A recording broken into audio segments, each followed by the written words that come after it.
സംസ്ഥാനത്ത് വീണ്ടും ജീവനെടുത്ത് കാട്ടാന. വയനാട് കാട്ടിക്കുളം വെള്ളഞ്ചേരി സ്വദേശി രാജുവാണ് കാട്ടാന ആക്രമണത്തിൽ കൊല്ലപ്പെട്ടത്. ജനവാസ കേന്ദ്രത്തിലിറങ്ങിയ ആനയെ കാടുകയറ്റാനുള്ള ശ്രമത്തിനിടയിലായിരുന്നു ആക്രമണം. കുടുംബത്തിന് മതിയായ നഷ്ടപരിഹാരം നൽകണമെന്നാവശ്യപ്പെട്ട് നാട്ടുകാർ മാനന്തവാടി മെഡിക്കൽ കോളേജ് ആശുപത്രിയിൽ മൃതദേഹം തടഞ്ഞുവെച്ച് പ്രതിഷേധിച്ചു. തുടർന്ന് സബ് കളക്ടറുടെ അധ്യക്ഷതയിൽ ചേർന്ന യോഗത്തിൽ 10 ലക്ഷം രൂപ രാജുവിന്റെ കുടുംബത്തിന് കൈമാറാൻ തീരുമാനമായി. കാട്ടിക്കുളം വെള്ളഞ്ചേരിയിൽ രാവിലെ 10 മണിയോടെയായിരുന്നു കാട്ടാന ആക്രമണം. ജനവാസ മേഖലയിൽ ഇറങ്ങിയ കാട്ടാനയെ വനംവകുപ്പിന്റെ RRT സംഘം കാട്ടിലേക്ക് തുരത്താൻ ശ്രമിക്കുന്നതിനിടെ രാജു ആനയുടെ മുന്നിൽ പെടുകയായിരുന്നു. ആനയുടെ ആക്രമണത്തിൽ ഗുരുതരമായി പരിക്കേറ്റ രാജുവിനെ ഉടൻ മാനന്തവാടി മെഡിക്കൽ കോളേജ് ആശുപത്രിയിൽ എത്തിച്ചെങ്കിലും ജീവൻ രക്ഷിക്കാനായില്ല. കുടുംബത്തിന് മതിയായ നഷ്ടപരിഹാരം നൽകണമെന്നാവശ്യപ്പെട്ട് നാട്ടുകാർ രാജുവിന്റെ മൃതദേഹം തടഞ്ഞുവെച്ച് മാനന്തവാടി മെഡിക്കൽ കോളേജ് ആശുപത്രിക്ക് മുന്നിൽ പ്രതിഷേധിച്ചു. സ്ഥലം MLA ഉഷ വിജയൻ ആശുപത്രിയിലെത്താൻ വൈകിയതിലും പ്രതിഷേധമുണ്ടായി.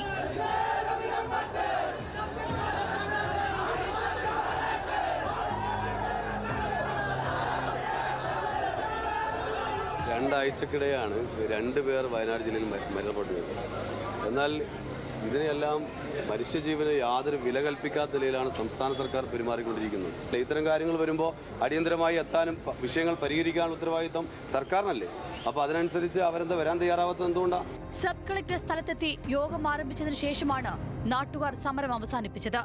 കുടുംബത്തിന് 10 ലക്ഷം രൂപ അടിയന്തര ധനസഹായം നൽകാൻ യോഗത്തിൽ തീരുമാനമായി. ബാക്കി 4 ലക്ഷം രൂപ വരും ദിവസങ്ങളിൽ നൽകും. 5 ലക്ഷം രൂപ നമ്മൾ സ്പോട്ടിൽ കൊടുക്കുന്നതിനും അവരുടെ കുടുംബത്തിലെ ആശ്രിതർക്ക് സ്ഥിരമായിട്ടുള്ള ജോലി നൽകുന്നതിന് വേണ്ടി ഗവൺമെന്റിനോട് ശുപാർശ ചെയ്യുകയും അത് കിട്ടുന്നതിന് വേണ്ടിയുള്ള ശക്തമായ ഇടപെടലും എന്റെ ഭാഗത്തുനിന്നുണ്ടാകും.